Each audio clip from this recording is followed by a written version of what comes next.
Bonjour à toutes et à tous, merci de nous rejoindre aujourd'hui sur cette nouvelle vidéo en matière de fiscalité. Aujourd'hui, on continue notre thématique sur la fiscalité internationale et sur la territorialité de l'impôt. Cette vidéo est la suite de notre première vidéo explicative. On a repris tous les éléments explicatifs sur les notions d'établissement stable, d'exploitation d'une activité en France, sur toutes les caractéristiques juridiques pour estimer qu'une activité est imposable en France. Sur cette vidéo, on continue notre thématique et on va pouvoir vous apporter les précautions à prendre pour éviter justement d'être redressé au titre de votre activité imposable en France, et également quelles sont les sanctions si vous avez un contrôle fiscal et que l'administration fiscale estime que vous étiez imposable en France. Donc on va détailler tout ça, et en fin de vidéo, bien sûr, nos deux cas pratiques tirés des solutions jurisprudentielles sur des mauvais montages malheureusement classiques qui ont été faits par des personnes et qui ont donné lieu à contestation de la part de l'administration fiscale. Donc c'est parti, on va voir tout ça, toujours en slide, dans notre vidéo.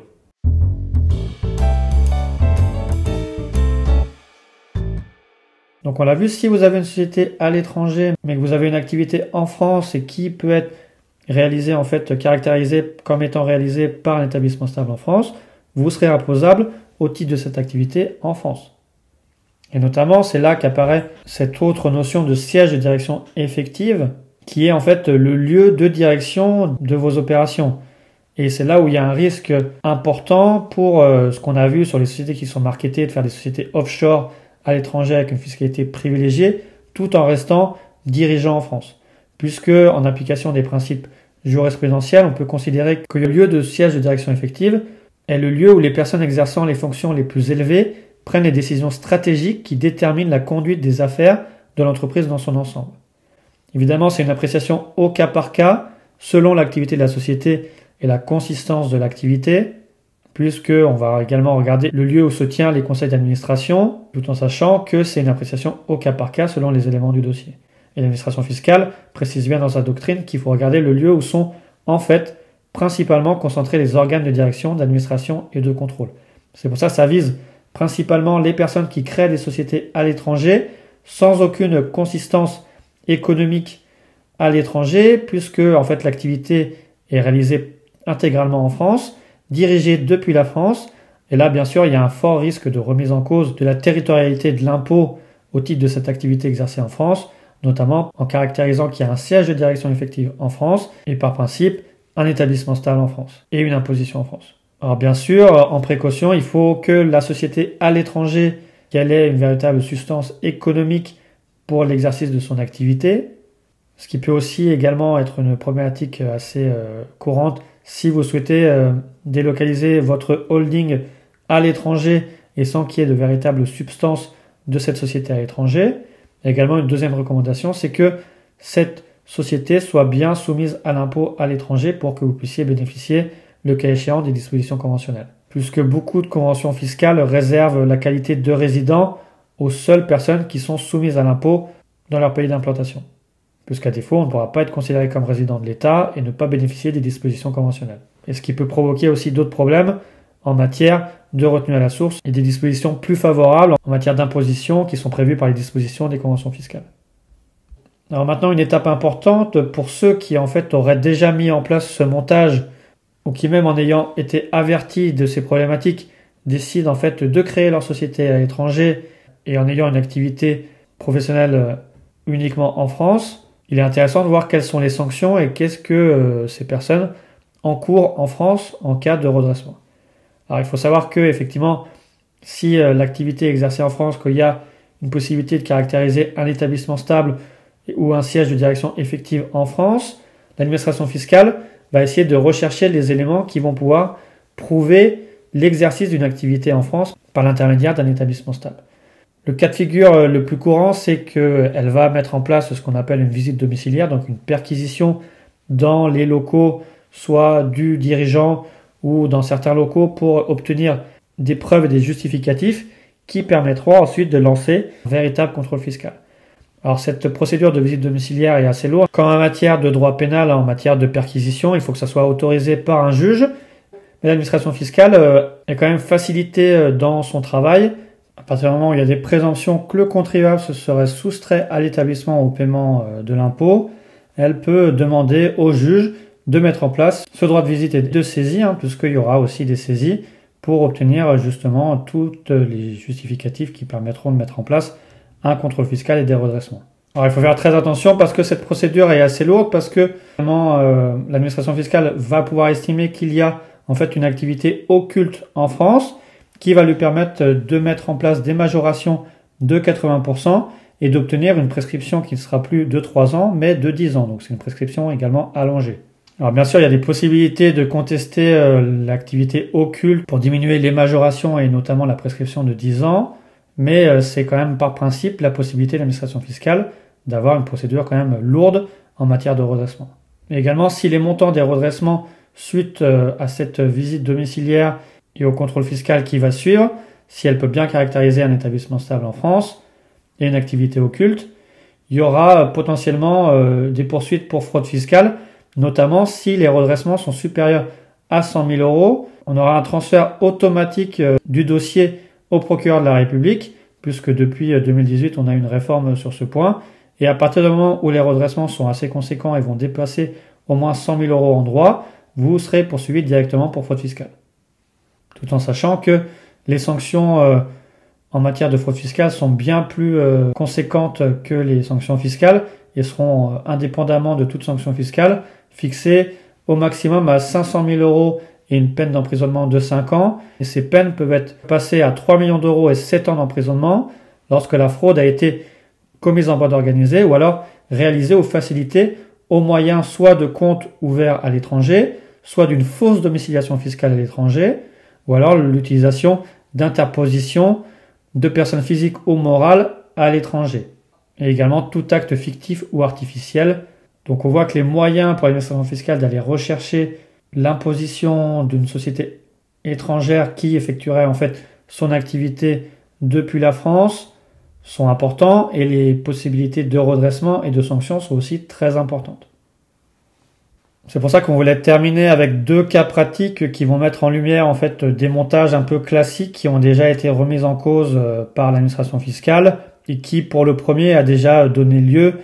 à une décision jurisprudentielle du Conseil d'État. Là, on a dans notre premier cas un cas assez classique d'un dirigeant qui serait administrateur unique domicilié en France, donc qui résiderait en France, qui aurait son domicile en France, qui aurait constitué une société de vente par Internet de produits naturels et de cosmétiques. Cette société serait domiciliée en Suisse, sauf que en fait tous les produits qui sont vendus par l'intermédiaire de cette société seraient vendus et fabriqués depuis la France. Ils seraient vendus par l'intermédiaire d'un site Internet hébergé en France. Là, c'était dans le cas une agence à Bordeaux. Et également, l'activité en fait serait réalisée au profit d'une clientèle principalement française. Donc on voit qu'en fait que le dirigeant est en France, les produits sont fabriqués et livrés depuis la France. Et également, le service est géré depuis un site Internet hébergé en France pour une clientèle qui est principalement en France. Donc finalement, à part cette société qui est domiciliée en Suisse, rien ne rattache l'activité de la société à la Suisse. Donc l'administration fiscale avait décidé de faire une visite domiciliaire au domicile du dirigeant, plus des dirigeants de la société qui étaient prestataires pour la livraison et la fabrication des produits vendus par cette société suisse. Et suite à cette perquisition et au contrôle fiscal, l'administration fiscale a pu caractériser un établissement stable en France de la société suisse avec la caractérisation d'une activité occulte, des redressements en matière d'impôt sur les sociétés et des rappels en matière de TVA. De même, elle a pu considérer que les bénéfices qui avaient été réalisés et finalement effectués en France par la société de droit suisse étaient réputés distribués aux dirigeants. Donc c'était également un redressement complémentaire. Et du fait des montants également, il y a eu des poursuites pour fraude fiscale. Donc on voit dans ce cas que en fait on était sur l'application de l'impôt sur les sociétés entre la France et la Suisse, que en application de la convention fiscale entre la France et la Suisse, il fallait regarder cette notion d'établissement stable, qu'on avait ces notions aussi de résident d'un État avec les notions de siège de direction et de siège de direction effective, et également d'établissement stable, et qu'on a vu que finalement le siège de direction effective de la société de droit suisse était en France, que son activité était réalisée uniquement en France, et finalement que l'imposition au titre de l'activité réalisée en France devait être imposable en France. Alors ça, c'est une jurisprudence récente de 2020. Et si on veut rentrer également dans le cas d'une célèbre influenceur qui a fait aussi la mauvaise expérience de ces règles fiscales et notamment de visite domiciliaire, on a une personne qui est maintenant domiciliée à Dubaï et qui a une activité de digital influenceur. Voilà. Elle se considère comme digital influenceur et elle a une société de vente par internet de ses produits dérivés, de ses produits et cosmétiques qui est domiciliée au Royaume-Uni. Elle a également une autre société qui s'occupe de la gestion de ses contrats de mannequinat et également de tous ses partenariats dans le cadre de son activité d'influenceur. Alors, il faut savoir que l'administration fiscale, en fait, en faisant des premiers recoupements, a estimé que les sociétés qui étaient au Royaume-Uni, en fait, n'étaient que des simples boîtes aux lettres au Royaume-Uni, puisqu'elles n'avaient pas de moyens matériels et de ressources humaines pour l'exercice de leur activité.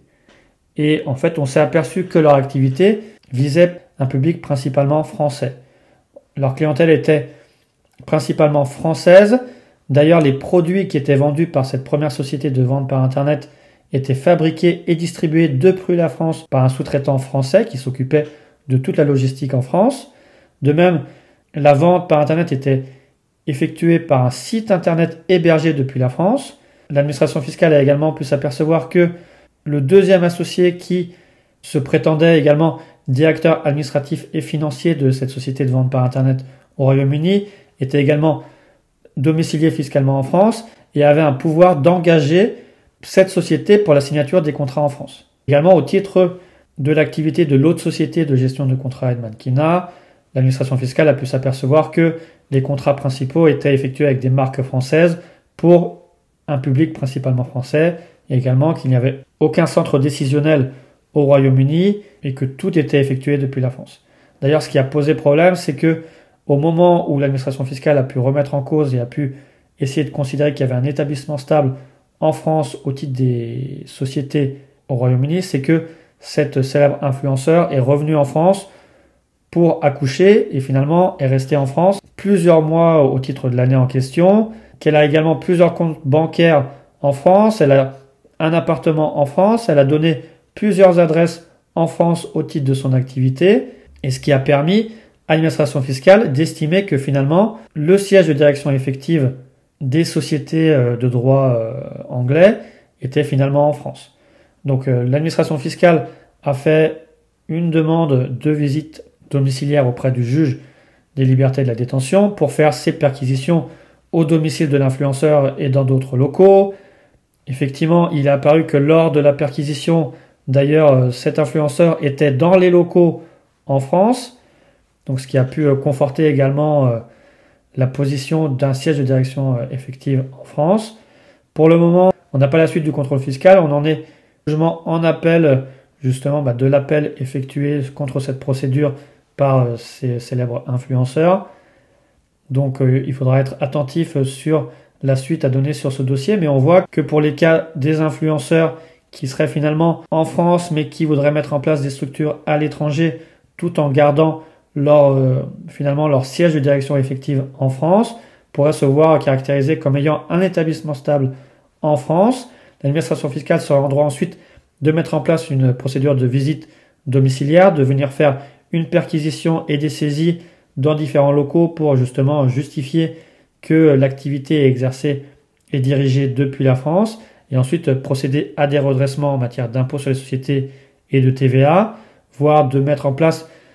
des redressements en matière d'activité occulte avec des majorations de 80%, une prescription de 10 ans et non plus 3 ans, et selon l'importance des redressements, même mettre en place également de manière automatique des poursuites pour fraude fiscale. Donc on voit qu'il faut bien faire attention à vos structures et à vos montages pour être dans le bon chemin en matière de fiscalité internationale et bien sûr répondre à vos obligations en matière d'impôt sur les sociétés et TVA en France si votre activité doit être imposable en France. Voilà, on a terminé avec ces explications. On espère que vous avez pu comprendre tous les dangers de la mise en place de votre business ou s'il a déjà été mis en place, quels sont les dangers en matière de fiscalité et les potentiels recours de l'administration fiscale pour estimer que vous êtes imposable en France et que finalement vous exercez une activité depuis la France. On reste à votre disposition si vous avez d'autres questions sur ces problématiques. Vous pouvez nous les laisser en commentaire pour qu'on puisse y répondre le plus rapidement possible. Et bien sûr, on vous invite à vous abonner, à liker la vidéo, à la partager au plus grand nombre. Et si besoin, vous pouvez prendre rendez-vous pour traiter de vos problématiques fiscales directement par le lien Calendly qui est en commentaire en description. Voilà, merci et à bientôt.